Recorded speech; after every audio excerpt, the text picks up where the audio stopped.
I am Michael. I am 33 years old. Exactly 6 months ago, a single, calculated insult at my family's Christmas dinner changed my life forever. While I was secretly pouring my blood, sweat, and savings into restoring a massive coastal estate, my own mother looked at me across a crowded table and mocked my entire existence. She raised her expensive crystal wine glass, pointed it toward my younger brother, and said, "Your brother just bought a beautiful house, a real home. When will you finally settle down and stop drifting?" My brother just sat there, swirling his bourbon, and smirked. He asked me, right in front of our entire extended family, when I was going to stop floating around and start building a real life. But there was one massive, undeniable thing they did not know. They did not know that I already owned a piece of premium real estate, completely free and clear, without a single cent owed to any bank. They did not know that while they were mocking my dirty boots and calloused hands, my brother was secretly drowning in a toxic swamp of high-interest debt and facing the total collapse of his fake, curated life. And today, the golden child is the one desperately begging for a financial bailout. Before I tell you exactly how I dismantled their perfect little illusion and took my dignity back, do me a favor. Hit that like button if you believe that justice is a dish best served absolutely freezing cold. And drop a comment below telling me where you are watching from today.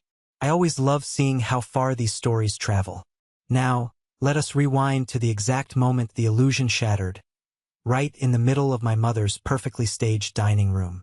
To understand why my response that night hit the dining room table like a dropped grenade, you have to understand the specific role I was assigned in my family long before that Christmas. We were sitting around the massive, heavy mahogany table my parents bought when I was just a kid. The dining room was suffocatingly warm. The smell of roasted prime rib, expensive red wine, and burning pine filled the air. My mother had set the table with military precision. The silver was polished until it looked like a mirror. The heavy linen napkins were folded into perfect, rigid shapes. Everything in my mother's house was entirely curated for optics, and her children were no exception. We were not human beings to her. We were walking, talking status symbols that she could parade in front of her friends. Halfway through the dinner, she stood up. She tapped her silver spoon against her wine glass. The room immediately quieted down because my mother demanded an audience at all times. She looked at my younger brother, Vincent. Her gaze was so full of adoration that it almost looked manufactured, like something out of a bad television commercial. She talked endlessly about his recent promotion at his corporate job. She talked about his massive new salary. She went on and on about the new mortgage he just signed on a sprawling house in a gated community that had a brutally strict homeowners association. She used heavy, loaded words. Words like stability. Words like maturity. Words like success. She made sure everyone in the room, my aunts, my uncles, my cousins, understood that Vincent had achieved the ultimate American dream. Then, right on cue, the pivot happened. My mother has always been an absolute master at using one son's milestone to publicly punish the other. It was her favorite game. She turned her sights on me. Her bright, beaming smile hardened just a fraction at the edges. She tilted her head, adopting that sickeningly sweet tone of fake maternal concern that is actually designed to draw blood. "Michael, sweetheart," she said, her voice dripping with artificial pity. "I hope you were taking notes. Your brother just bought a beautiful house. A real house. I am just curious. When will you finally settle down? When will you find some stability?" Vincent leaned back in his heavy oak chair. He was wearing a dark, tailored cashmere sweater that probably cost more than my first work truck. He looked at me with that arrogant, satisfied smirk he had been practicing since we were teenagers. He dragged out his words, making sure his voice carried to the very end of the long table. "Yeah, Michael," Vincent said, chuckling softly. "When are you going to stop floating around from project to project? When are you going to start building a real life?" The entire table let out a soft, collective chuckle. It was that specific, cowardly kind of laugh people give when they think they are participating in a harmless inside family joke. My Aunt Sarah smiled behind her napkin. My father just stared down at his plate, completely avoiding my eyes. It was not a harmless joke. It was a calculated execution of my character, broadcasted live for everyone to see. For 10 long years, I had perfected the art of the awkward, defensive smile. I had spent a decade learning how to swallow my immense pride, stare at my food, and let them control the narrative of my life. I used to genuinely think that keeping the peace was worth the heavy price of my own dignity. I used to think that if I just worked hard enough, they would eventually see my worth. But sitting there that night, listening to the ice clinking in Vincent's glass and watching my mother's triumphant, glowing face, something inside my chest finally snapped. It was not a loud, violent, screaming kind of snap. It was a quiet, ice-cold realization that I was completely, utterly done. I reached out and set my heavy silver fork down on my porcelain plate. I did it very carefully. The sound was a sharp, distinct clink that cut through the low murmur of the room. It was loud enough to make my older sister, Megan, suddenly look up from her drink. I looked directly into Vincent's eyes, holding his gaze until his smirk faltered just a little bit. Then I shifted my eyes slowly to my mother. I did not raise my voice. I did not show an ounce of anger or hurt. I just gave them a calm, completely leveled smile. "I already did," I said. My voice was perfectly steady. "I already settled down. I just didn't invite anyone who constantly doubts me." The silence that immediately followed was absolute and suffocating. You could literally hear the crackle of the wood burning in the fireplace 2 rooms over. My mother blinked rapidly, her perfect, rigid posture faltering for a split second as her brain tried to process what I had just said. Vincent's smug little smirk froze entirely on his face, leaving him looking completely paralyzed by the sheer fact that the family punching bag had just hit back with a sledgehammer. But to truly understand the sheer, crushing weight of that sudden silence, and the glorious, undeniable destruction of their narrative that followed, we have to go back. We have to look closely at the invisible, suffocating cage they meticulously built around me for a decade, and the specific woman who happily handed them the lock and the key. In my mother's deeply flawed version of reality, a man's worth on this earth is entirely tied to a corporate job title, a predictable bi-weekly salary, a matching 401k, and the brand of car sitting in his driveway. Vincent understood this rigid system extremely early on. He played her game flawlessly. He went to the right, expensive business school. He wore the right, tailored suits. He aggressively climbed the corporate ladder, stepping on whoever he needed to step on along the way. He inherently knew exactly how to package his life into easily digestible, shiny sound bites that my mother could proudly brag about at her Sunday country club brunches. I was the exact opposite of everything she wanted. I absolutely hated the sterile, recycled air of corporate offices. I hated the endless, pointless meetings and the fake office politics. I found my true calling in thick wood dust, in the deep scent of aged cedar and raw pine, and in the intricate, historical architecture of forgotten homes. I became a master carpenter and a highly specialized historic restoration expert. While Vincent was sitting in climate-controlled conference rooms staring at meaningless spreadsheets, I was tearing down rotted load-bearing walls, breathing life back into estates that had been standing for over a century. I loved my work with a burning passion. It demanded absolute precision, immense physical endurance, and a deep, profound respect for history. I was not just building houses. I was preserving legacies. But my mother despised it. She hated anything she could not quickly summarize in one impressive, shallow sentence to her friends. When nosy relatives asked about me, she would dramatically sigh, lower her voice, and say I was doing some casual carpentry work. She made it sound like I was unemployed, doing odd jobs out of the back of a rusty, broken-down van just to pay for cheap beer. She completely, deliberately ignored the undeniable fact that I was managing incredibly complex restoration projects, dealing with highly demanding, wealthy clients, and slowly building a specialized business that people booked a year in advance.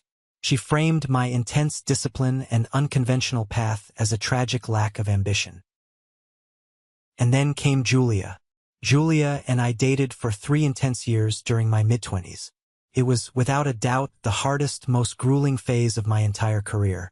I was taking every single dollar I earned and putting it straight back into commercial-grade tools, liability insurance, and securing a decent workshop space. There were months when money was incredibly tight. I lived on cheap black coffee, instant noodles, and frozen meals so I could afford to buy the heavy-duty thickness planer and the specialized Japanese handsaws I desperately needed to take on bigger, more lucrative contracts. I explained my vision to Julia constantly. I told her this was a massive, long-term investment. I told her that building a legitimate business from the dirt up required brutal sacrifice now for absolute freedom later. At first, she claimed she supported me. She said she loved my passion. But as time went on, the harsh reality of an entrepreneur's life wore her down completely. She wanted the fancy, candlelit dinners on Friday nights. She wanted the predictable, all-inclusive vacations to Mexico. She looked directly at Vincent's flashy, debt-fueled life and constantly wondered out loud why I could not just give up and get a normal, safe job with benefits. The tension between us grew rapidly until it was a constant, suffocating, heavy presence in our tiny, cramped apartment. When the breakup finally happened, it was ugly, loud, and full of resentment. She packed her bags and told me I was choosing dead wood over a living relationship. It hurt, but the real, devastating betrayal came exactly a week later. I went to my parents' house for our usual Sunday dinner, genuinely hoping for just a little bit of quiet comfort or a distraction from the heartbreak. Instead, I walked straight into a calculated ambush. My mother was waiting for me in the kitchen. She did not ask how I was holding up. She did not offer a single shred of maternal sympathy or a warm cup of coffee.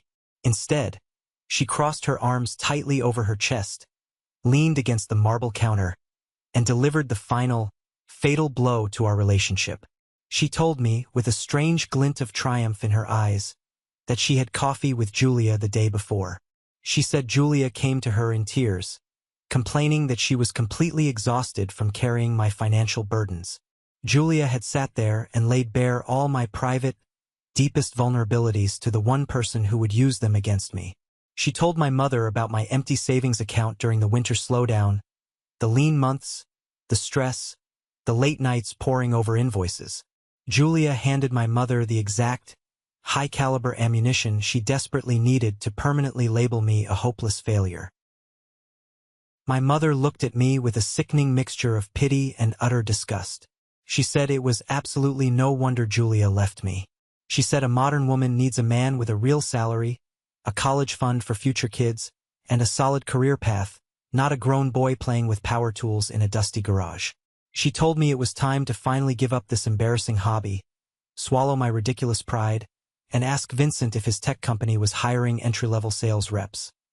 I stood there in the middle of her immaculate kitchen, feeling the ground completely drop out from under my heavy work boots.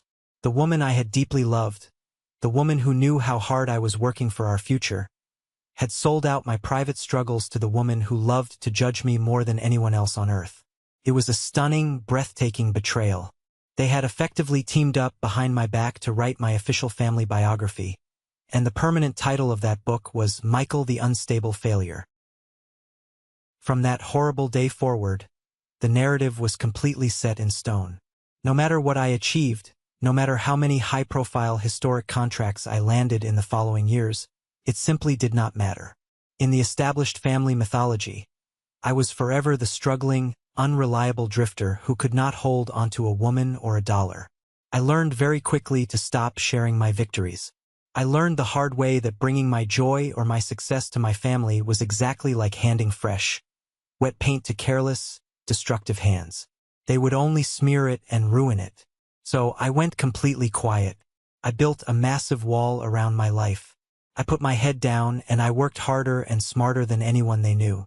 I started taking on massive restoration jobs for wealthy historical societies.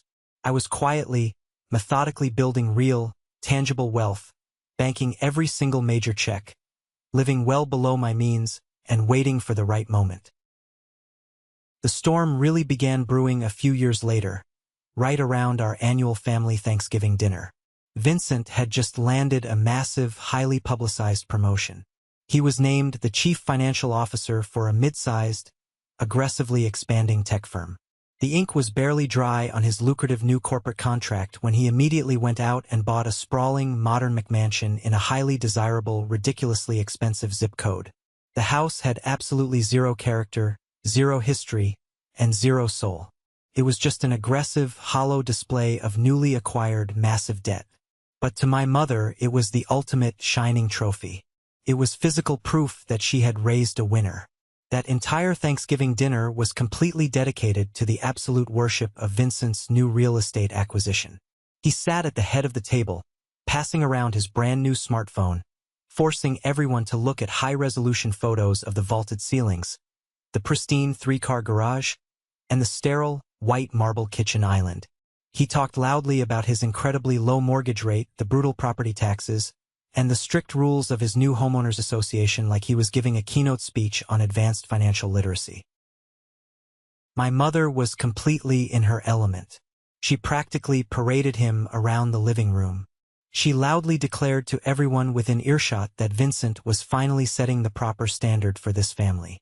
She talked endlessly about how his future children would have a massive inheritance, about how his promotion secured their legacy. And then, as she always predictably did, her eyes tracked across the crowded room and locked dead onto me. I was sitting quietly by the stone fireplace, nursing a cold beer, completely minding my own business and praying the night would end. She walked over, placing a condescending, heavy hand on my shoulder. She projected her voice so the nearby relatives could hear. She told me I should really swallow my pride, sit down with Vincent, and let him look over my messy finances. She said maybe, if I listened to him, he could help me figure out a clear path to real ownership, instead of just spending my life fixing up other people's broken, old things. The disrespect was so incredibly casual, so deeply ingrained in her DNA, that she did not even realize how utterly toxic and humiliating she sounded. Vincent chimed in from across the room, holding his glass of scotch. He offered, with a mocking smile, to introduce me to some entry-level guys at his firm. He said it was never too late to start a 401k and get a real paycheck. I felt a sudden, intense physical heat rising rapidly in my chest. I looked over at my father, who just stared intensely at his leather shoes, choosing his usual cowardice and a quiet life over defending his oldest son. I looked at my older sister Megan, who just rolled her eyes at the ceiling but said absolutely nothing to stop the barrage. I was entirely, profoundly alone in a room full of people who shared my last name. I left early that night. I did not make an excuse. I did not say goodbye. I just grabbed my heavy winter coat from the hall closet and walked out into the freezing, bitter November air. I got into my truck, turned the key, and drove. I gripped the steering wheel until my knuckles turned completely white. My own mother, my own flesh and blood, using my life as a punchline to elevate my brother. I did not know exactly where I was going. I just drove north on the interstate, needing to put as much physical distance between myself and that deeply toxic environment as humanly possible. I ended up driving for hours, crossing the state border deep into Maine.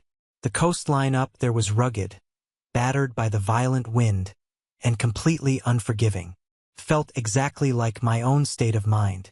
As the sun started to come up, I drove slowly through a small, forgotten coastal town. Out of the corner of my eye, I saw a faded, handwritten, "For sale by owner," sign violently flapping in the wind. It was hammered into the frozen, dead grass in front of a massive, decaying property. I pulled the truck over and got out. It was a late 1800s coastal boarding house sitting proudly on 3 acres of prime, unobstructed oceanfront land. The massive roof was visibly sagging in the middle. The grand wraparound porch looked like a strong gust of winter wind would tear it completely off its foundation. The original white paint was peeling in long, sad, gray strips. Most normal people would have taken one look at it and seen a teardown, a financial black hole, a complete nightmare. But I am a master restoration expert. I did not see decay. I saw the incredible bones of the structure. I saw the incredibly thick, old-growth oak framing that had stubbornly survived 100 years of brutal saltwater storms. I saw a forgotten masterpiece just waiting for someone willing to bleed for it. I tracked down the owner that very afternoon at a local diner. It was an exhausted elderly man who could simply no longer manage the immense physical upkeep or the crushing property taxes. His children lived out of state and wanted absolutely nothing to do with the burden. They were actively discussing selling it to a commercial developer who would bulldoze the century of history and put up cheap, soulless summer condos. I walked through the freezing house with him. My heavy boots crunched loudly on broken window glass and dead, dry leaves that had blown straight through the shattered window panes in the parlor. We stood in the grand foyer, and I asked him for his absolute bottom-line price. He looked at me, sighed, and named a number. It was a number that was shockingly low for 3 acres of coastal land value, but absolutely astronomical for a house in that terrifying state of disrepair. I did not flinch. I did not blink. Over the past 5 long, lonely years, my quiet, grueling work had paid off immensely. I had aggressively hoarded cash. I lived far, far below my means. I had enough liquid capital sitting in my accounts to buy the entire property outright, in cold hard cash, without asking a bank for a single dime. No mortgage, no leverage, no crushing monthly interest payments. Just pure, unadulterated ownership. I signed the preliminary papers exactly a week later. I hired a ruthless local real estate lawyer to meticulously ensure the title was completely clean and the deed was locked down tight in a private, anonymous trust. I initiated the wire transfer, moving my entire life savings across the country. It was absolutely terrifying and deeply exhilarating at the exact same time. I owned a massive piece of the earth. But the most important, defining decision I made that cold afternoon was the strict vow of silence. I decided right then and there, standing on my own broken porch looking at the freezing ocean, that I would not tell my family a single word. I would not give my mother the chance to dismiss my massive estate as a quirky little project. I would not give Vincent the chance to endlessly compare it to his sterile, highly mortgaged box in the suburbs. This was mine. Completely, entirely mine. The next 6 months of my life were the most brutal, grueling, physically devastating, and profoundly satisfying days I have ever experienced. I packed up my truck, left my old rented workshop behind, and moved directly into the one small room on the ground floor of the main estate that did not have a massive leak in the ceiling. I woke up at exactly 4 o'clock in the morning every single day. The Maine coastal winters are entirely relentless. The freezing damp cold seeps deep into your joints, into your very bones, and stays there permanently until late May. I started immediately with the absolute most critical part, the structural integrity of the house. I spent 3 solid weeks in the dark, damp, freezing basement, manually reinforcing the ancient stone foundation and replacing massive, rotted wooden joists.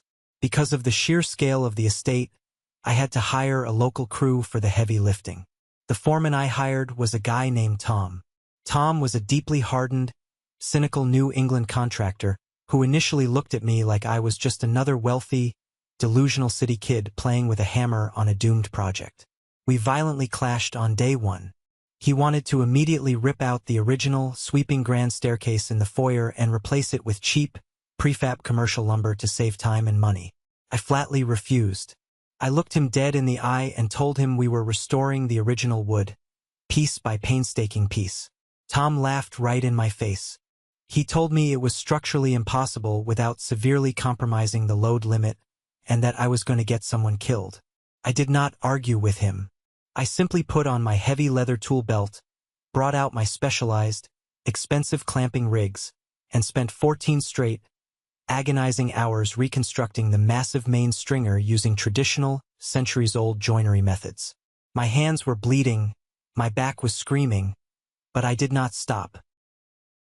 When Tom came back the next morning with his coffee, he walked into the foyer, stood at the bottom of the stairs and stared. He kicked the bottom step with his heavy steel-toed boot as hard as he could. It did not budge a millimeter. He looked at me, slowly nodded his head, and walked away. He never questioned my expertise again. In fact, over the next few months, Tom became my absolute right-hand man and fiercely loyal ally. Word travels incredibly fast in small, tight-knit coastal towns. A highly influential, wealthy local investor named Elias caught wind of the idiot from out of town, who was stubbornly restoring the old, doomed boarding house.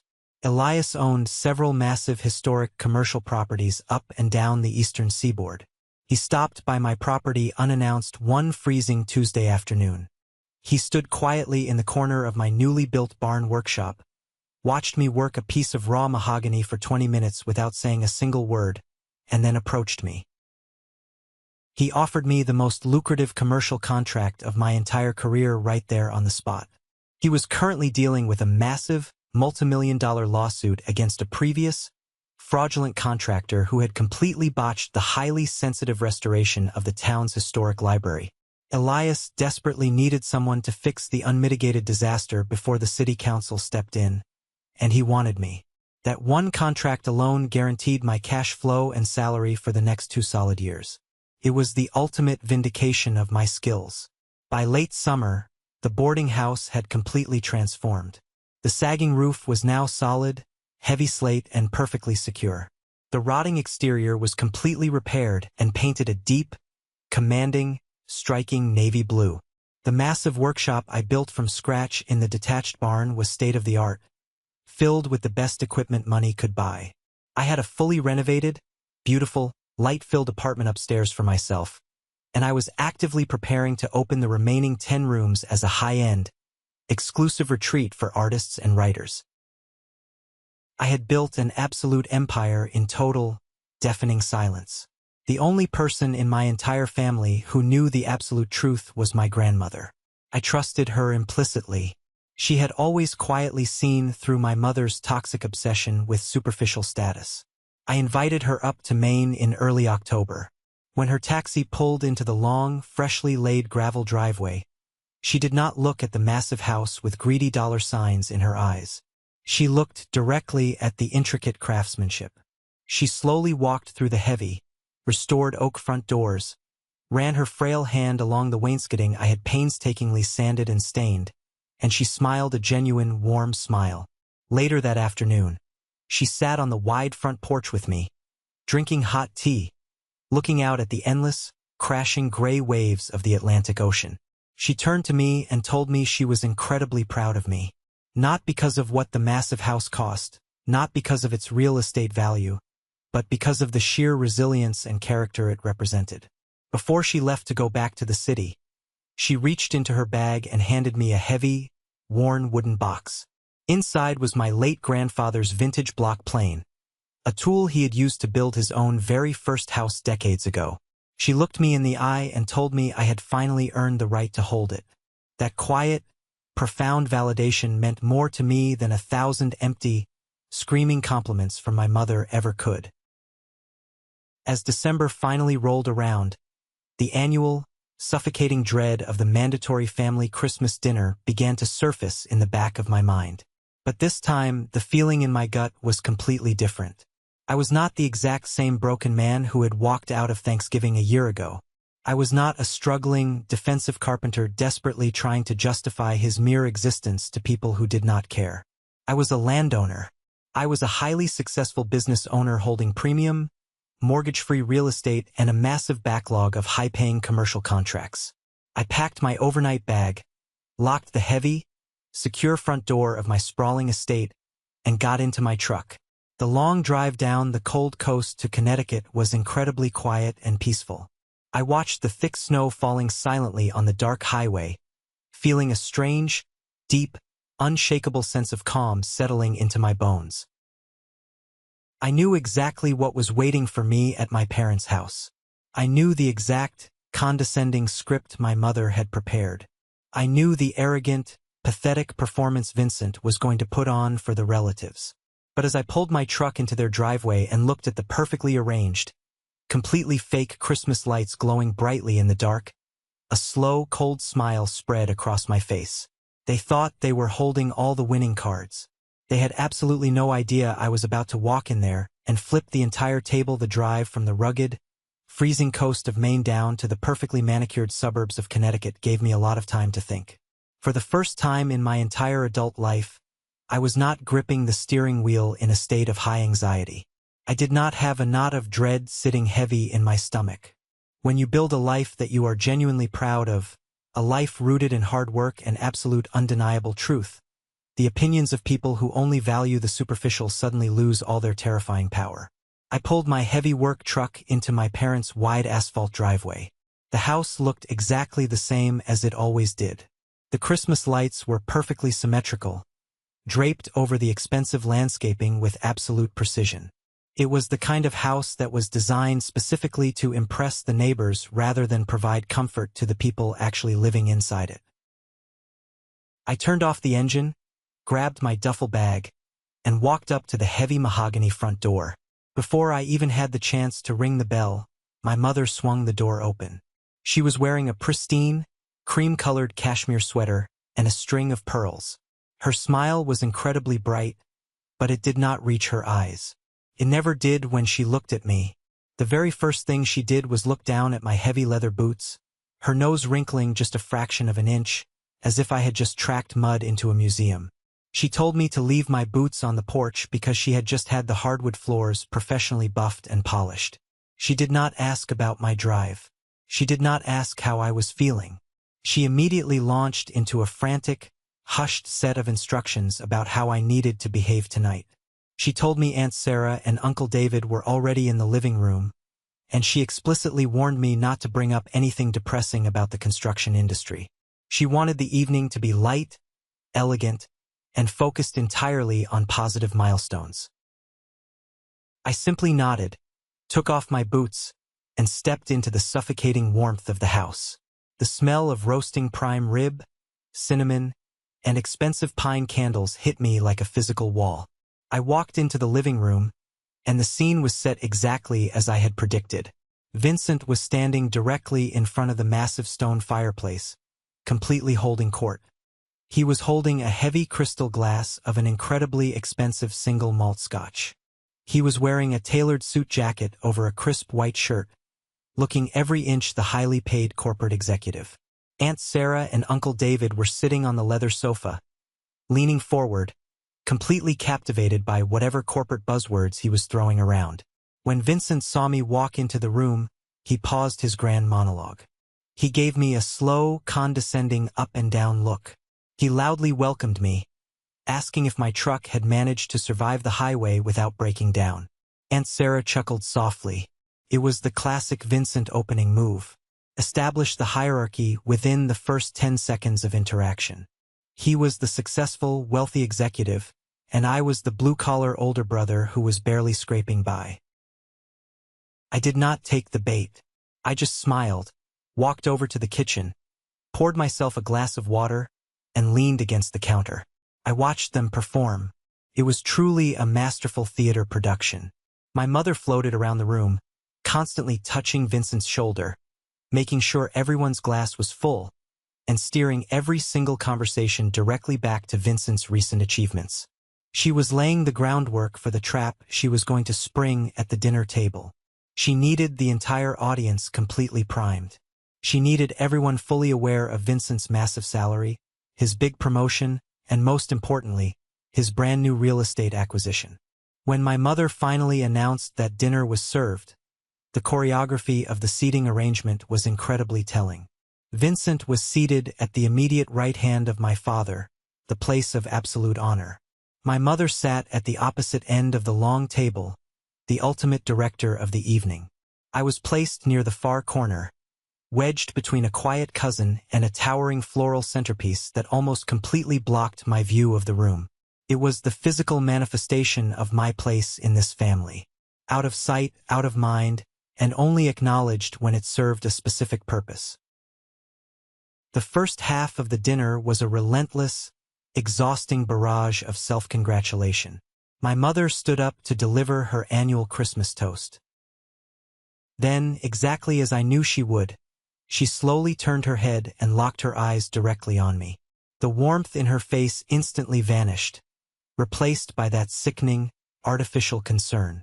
The entire table suddenly went dead silent. Everyone knew exactly what was happening. This was the main event. This was the moment my mother used the golden child's blinding success to illuminate the scapegoat's massive failures. She asked me in front of 12 people when I was going to finally settle down. She asked when I was going to stop drifting from one dusty project to another and find some actual stability. Vincent leaned back in his heavy oak chair, swirling the amber liquid in his glass. He looked directly at me. His face stretched into a cruel, deeply satisfied smirk. He doubled down on my mother's insult. He asked me when I was going to stop floating around and start building a real life. He offered to introduce me to some low-level hiring managers at his firm, saying they might have a spot in the mailroom or basic maintenance. The table let out that terrible, cowardly, collective chuckle. It was the exact sound of a dozen people actively choosing to align themselves with the bully to avoid becoming the target. For 10 years, that exact sound had been my absolute breaking point. It was the sound that usually made me lower my eyes, stare at my plate, and mentally check out of the room. But not tonight. Tonight, I was not standing on their shaky, superficial ground. I was standing on 3 acres of prime, oceanfront bedrock. I felt my heart beating a slow, steady, powerful rhythm in my chest. I set my heavy silver fork down on my porcelain plate. The sharp clink of the metal cut through the remaining laughter like a knife. I looked at Vincent. I looked at his expensive watch, his tailored suit, and the immense arrogance radiating from his face. Then I looked at my mother. I did not raise my voice. I did not show an ounce of the blazing anger that used to consume me. I simply offered them a calm, leveled, completely unbothered smile. I told them I already did. I told them I just didn't invite anyone who constantly doubts me. The immediate reaction was incredibly beautiful to witness. The smug, superior smirk on Vincent's face did not just fade. It violently shattered. His jaw literally slackened. My mother's eyes widened in absolute shock. The silence that fell over the dining room was so heavy, so completely suffocating, that you could hear the grandfather clock ticking in the hallway. I had completely broken the script. The family punching bag was not supposed to hit back. The scapegoat was not supposed to have a secret weapon. I sat there, perfectly still, letting the absolute weight of my words press down on the entire room, watching the panic slowly begin to dawn in my mother's eyes as she realized she had completely lost control of the narrative. The suffocating silence stretched on for what felt like an absolute eternity. Vincent was the first one to finally find his voice, though it completely lacked the deep, booming confidence he had been projecting all evening. He let out a short, nervous, highly defensive laugh. He leaned forward, gripping the edge of the mahogany table. "What is that supposed to mean?" Vincent asked, his voice cracking just a fraction. "What do you mean you already did? Did you rent a nicer apartment or something?" I slowly picked up my water glass, took a deliberate sip, and set it back down. I made sure every single eye at that table was locked entirely on me. "No, Vincent," I said calmly. "It means that exactly 6 months ago, I bought a massive late 19th century coastal boarding house sitting on 3 acres of prime oceanfront real estate in Maine. It means I spent the last half year entirely rebuilding the structural foundation, restoring the historic architecture, and constructing a state-of-the-art, commercial-grade workshop on the property. It is my permanent home. It is my business headquarters. And it is completely 100% mine." My mother actually gasped. She clutched her expensive pearl necklace, staring at me as if I had just spoken a completely alien language.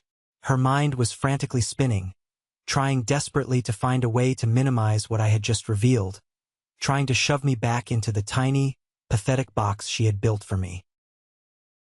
"Well, Michael," she stammered, forcing a brittle, incredibly fake smile onto her face. "That sounds like a very quirky little project. Buying an old, broken-down shack in the middle of nowhere. But Vincent bought a real, modern family home in a prestigious community. There is a very big difference between a hobby project and actual adult stability." I felt a cold, sharp focus wash completely over me. I was not going to let her spin this. I was going to systematically dismantle her entire argument with cold, hard, undeniable facts. "You are absolutely right, Mom," I said, my voice completely devoid of emotion. "There is a massive difference. Vincent bought a sterile, mass-produced box built with cheap materials, and he financed it with a massive 30-year adjustable rate mortgage. He does not actually own that house. The bank owns that house. He is just renting it from them with massive interest payments. If he misses 2 paychecks, the bank will take his stability right out from under him. Vincent's face turned absolutely crimson. He opened his mouth to shout, but I cut him off instantly, my voice ringing out clear and authoritative across the dining room. I bought my 3-acre coastal estate in pure cash, I stated, watching the blood completely drain from my mother's face. I do not have a mortgage. I do not owe a single dime to any bank, any lender, or any person sitting at this table. I hold the absolute clear deed in a private trust. Furthermore, the quirky little project you just tried to mock is currently facilitating a massive, multi-million-dollar commercial restoration lawsuit contract that I secured with one of the wealthiest private investors on the eastern seaboard. My business is fully booked for the next 2 solid years. I have built a fortress, Mom. I am entirely, completely untouchable. Vincent was literally shaking with rage and humiliation. He threw his linen napkin onto his plate.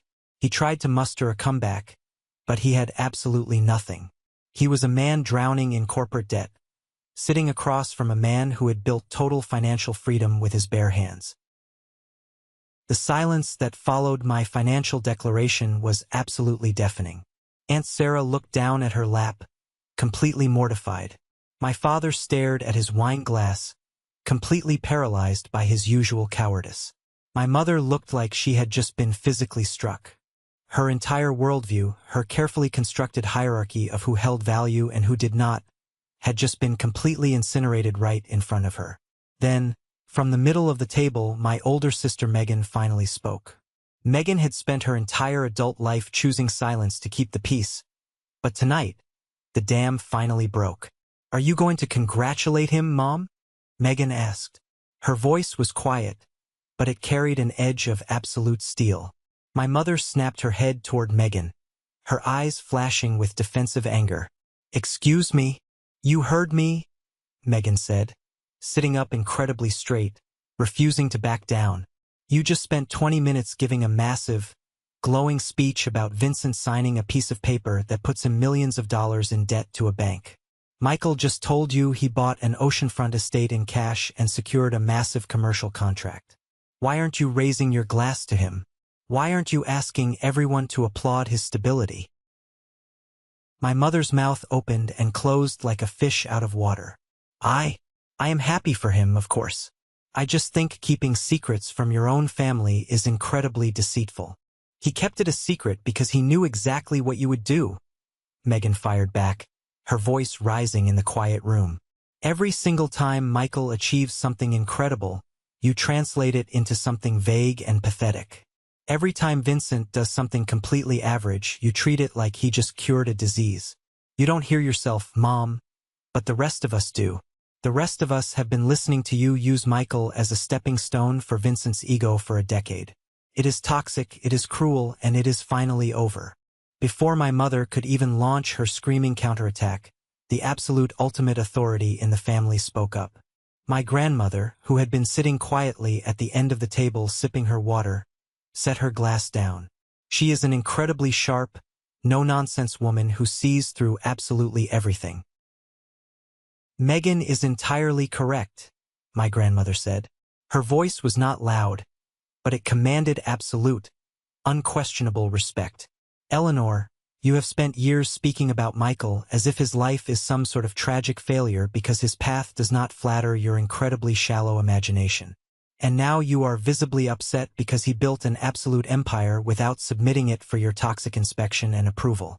You should be deeply ashamed of your behavior tonight." The look of absolute, naked panic on my mother's face was something I will never, ever forget. She had been publicly called out, completely dismantled, and stripped of her narrative power by her own daughter and her own mother. The dinner completely unraveled after that. People quietly pushed their plates away. The incredibly expensive prime rib sat entirely untouched. The illusion of the perfect, happy, successful family was completely dead on the table. I stood up, calmly picked up my empty plate, and walked it into the kitchen. I was putting my heavy coat on in the hallway when my mother frantically marched out of the dining room.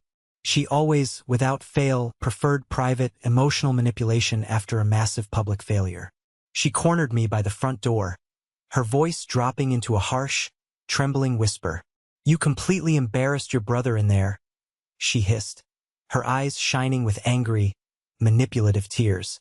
"Family does not do this to each other, Michael. We do not try to ruin each other's special moments." I finished buttoning my heavy winter coat, looking down at her with absolutely zero sympathy. "No, Mom," I said, my voice incredibly calm. "I did not embarrass Vincent. I simply embarrassed the completely fictional story you have been telling about me for 10 years. You were standing way too close to it, and you got hit by the shrapnel when I blew it up.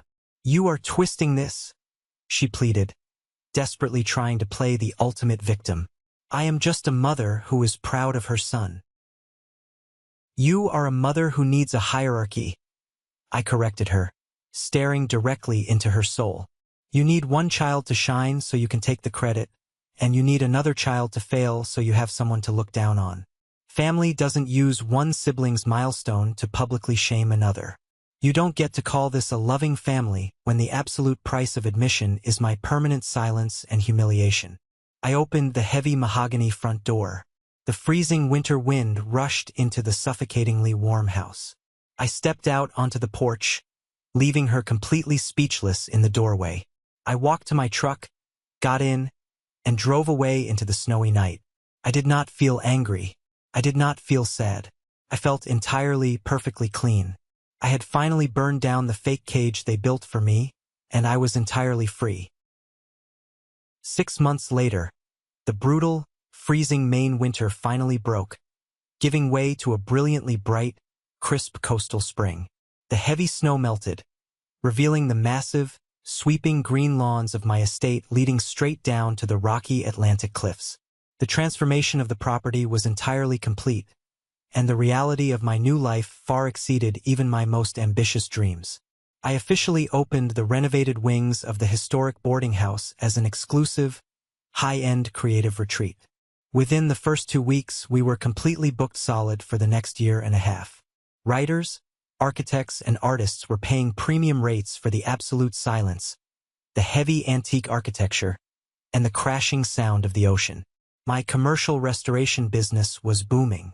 Elias, the wealthy private investor who had given me my massive break, was so deeply impressed by my meticulous work on the town's historic library that he personally contacted the editors of a highly prestigious national architectural magazine. They sent a full photography crew to my estate in May. They shot the massive, sweeping oak staircase I had rebuilt by hand. They photographed my state-of-the-art barn workshop. When the massive feature article finally dropped, it spanned 8 pages. It detailed my absolute dedication to preserving historic structural integrity and highlighted the massive commercial success of my independent business model. The magazine was distributed nationally. I knew, with absolute certainty, that a copy of it would inevitably find its way onto the glass coffee tables of my mother's precious country club friends. I was standing in my workshop on a Tuesday afternoon, running a beautiful piece of reclaimed mahogany through the heavy thickness planer, when my cell phone vibrated on the workbench. It was my sister, Megan. We had spoken frequently since that explosive Christmas dinner. She had finally started setting her own firm boundaries with our mother, and our relationship had grown incredibly strong. I turned off the loud machinery, wiped the thick sawdust from my hands, and answered the call. Megan did not bother with small talk. Her voice was heavy, carrying a mixture of exhaustion and profound, dark irony. "Have you heard about Vincent?" she asked immediately. I leaned back against my heavy oak workbench. "I haven't spoken to him or Mom since I walked out the door on Christmas." "What happened?" Megan let out a long, heavy sigh. "The entire house of cards just violently collapsed, Michael. It is an absolute, unmitigated disaster." She proceeded to tell me the absolute truth behind the shiny, heavily curated facade Vincent had been aggressively parading around for years. His massive corporate salary, the one my mother worshipped like a religion, was absolutely nowhere near enough to sustain the completely delusional lifestyle he was actively trying to project. He had financed that massive, sterile McMansion using a highly toxic, adjustable-rate mortgage that he barely qualified for. He had leased the incredibly expensive luxury cars. He was drowning in massive, high-interest credit card debt just to buy the tailored suits and the expensive watches to impress people who did not actually care about him. When the tech sector experienced a sudden, brutal market correction in early spring, Vincent's company underwent massive restructuring. His executive stock options became completely worthless overnight, and his heavily inflated salary was severely slashed. Without those massive quarterly bonuses, he completely defaulted on the massive mortgage. The bank officially initiated foreclosure proceedings last week, Megan told me, her voice incredibly grim. But that isn't even the worst part. His wife found out about the massive mountain of hidden debt.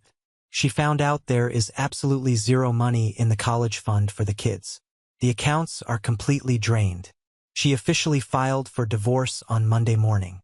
Her lawyer is going straight for full custody, arguing that Vincent's massive financial negligence makes him an unfit provider. I stood there in the quiet of my massive, fully owned workshop, listening to the crashing sound of the ocean through the open barn doors. I did not feel the sudden, massive rush of vindictive joy or triumphant gloating that you might expect in a movie. I just felt a deep, profound wave of sadness for the massive, destructive lie my family had worshipped.